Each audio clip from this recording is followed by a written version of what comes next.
எல்லாருக்கும் வணக்கம். Welcome back to the channel. இது வரைக்கும் என்னோட ஆஃப்டர் ஆஃபீஸ் ரொட்டீன் அப்படின்னு ஒரு சில எபிசோட்ஸ் நீங்கள் பார்த்துருப்பீங்க. பட் இது வரைக்கும் என்னோட ஒர்க் ஃப்ரம் ஹோம் டே வந்து நான் ஷூட் பண்ணதில்லை. இன்றைக்கே ஒரு work from home day and இந்த டே வந்து எப்படி போகுது அப்படின்னு பார்ப்போமா?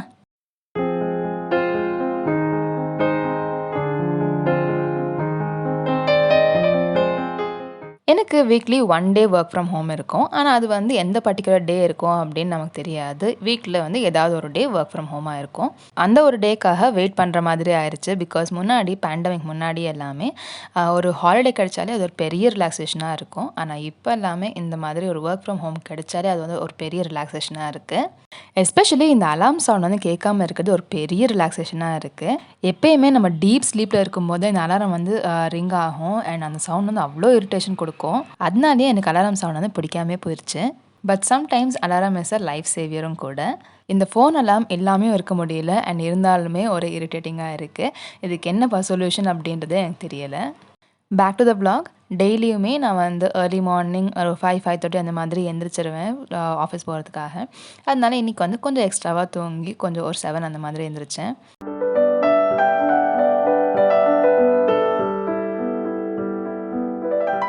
டெய்லி ரொட்டீனில் ஏதாவது எக்ஸசைஸ் வந்து இன்க்ளூட் பண்ணணும் அப்படின்னு நினைப்பேன். பட் ஆனால் அதுக்கு வந்து சுத்தமாக டைம் கிடைக்காது. பட் இந்த மாதிரி ஒரு ரிலாக்ஸிங்கான டே கிடச்சிது அப்படின்னா அதில் ஒரு ½ hour டைம் ஸ்பெண்ட் பண்ணி ஏதாவது ஒரு மெடிடேஷன், யோகா, எக்ஸசைஸ் இது எல்லாமே ட்ரை பண்ணணும்னு நினைப்பேன்.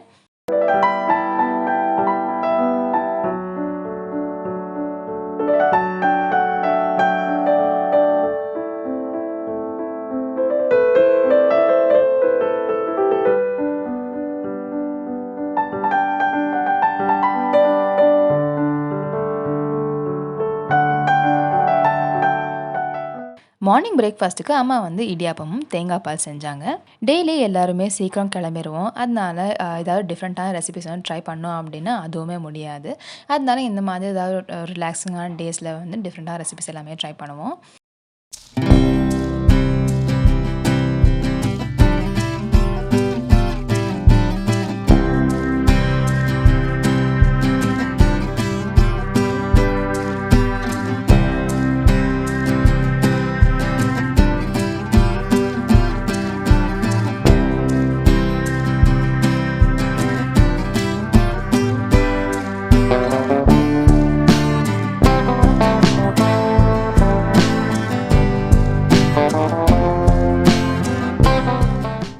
ஒரு சில ரெசிபிஸ் வந்து நம்ம டிஃபனுக்கு எடுத்துகிட்டு போனால் நல்லாயிருக்கும். ஒரு சில ரெசிபிஸ் வந்து நம்ம அது செஞ்ச உடனே சாப்பிட்டா நல்லாயிருக்கும். அதே மாதிரி இடியாப்பம் வந்து செஞ்ச உடனே சாப்பிட்டா நல்லாயிருக்கும்.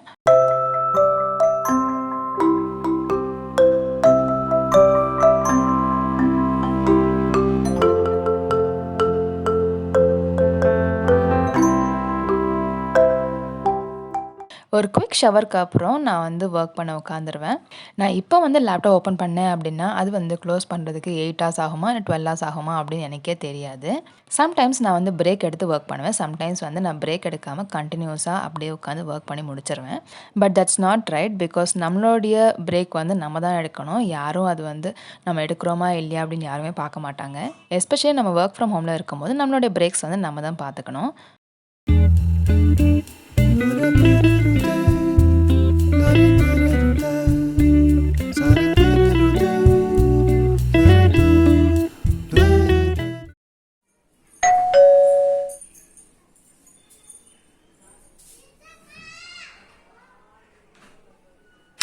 ஃப்ளிப்கார்ட்லேருந்து ஒரு பார்சல் ரிசீவ் ஆச்சு.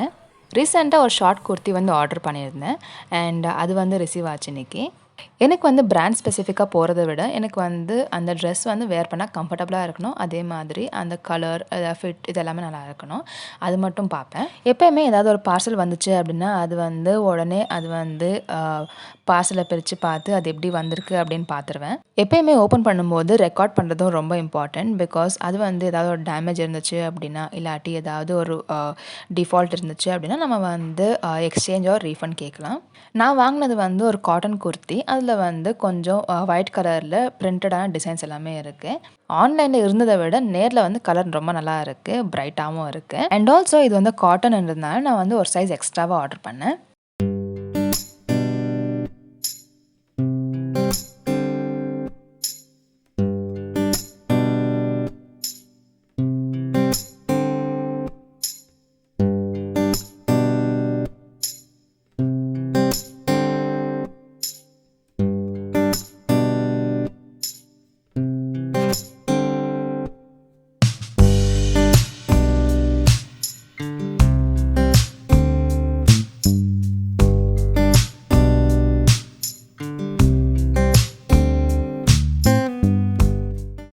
ஈவினிங் போல் நெக்ஸ்ட் டேக்கான ப்ரிப்ரேஷன் ஸ்டார்ட் ஆயிரும்.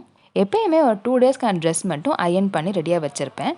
அது கூட ஆக்சசரிஸுமே ரெடியாக வச்சுருப்பேன். அதுக்கப்புறம் அந்தந்த நாள் என்ன ட்ரெஸ் எல்லாம் போடணும் அப்படின்னு தோணுதோ அதை எடுத்து அயர்ன் செஞ்சு ரெடி பண்ணி வச்சுருவேன்.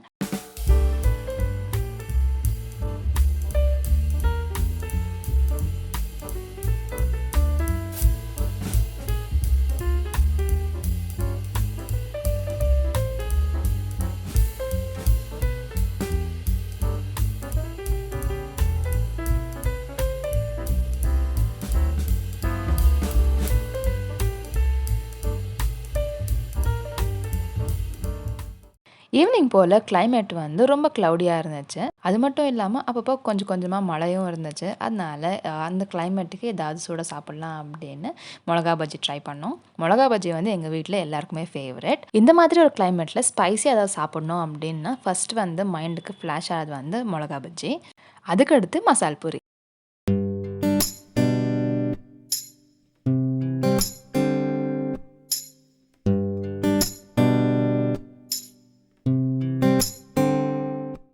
மிளகா பஜ்ஜியை எப்படி சாப்பிடணும் தெரியுமா? இந்த ஃபுட் ஸ்ட்ரீட்ஸ் எல்லாம் போகும்போது அங்கே வந்து மிளகா பஜ்ஜியில் இன்னும் கொஞ்சம் ஸ்டஃபிங்ஸ் எல்லாம் ஆட் பண்ணி மசாலாலாம் ஆட் பண்ணி ரொம்ப ஸ்பைசியாக டேஸ்டியாக கொடுப்பாங்க.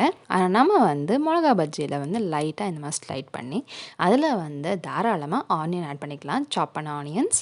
அதில் கொஞ்சமாக கொத்தமல்லி, அதுக்கு மேலே சாட் மசாலா, இது மட்டுமே போதும். இப்படி ட்ரை பண்ணி பாருங்கள், டேஸ்ட் வந்து ரொம்ப நல்லாயிருக்கும். இந்த மாதிரி ஒரு ஸ்நாக்கை நீங்கள் ட்ரை பண்ணியிருந்தீங்க அப்படின்னா let me know in the comments.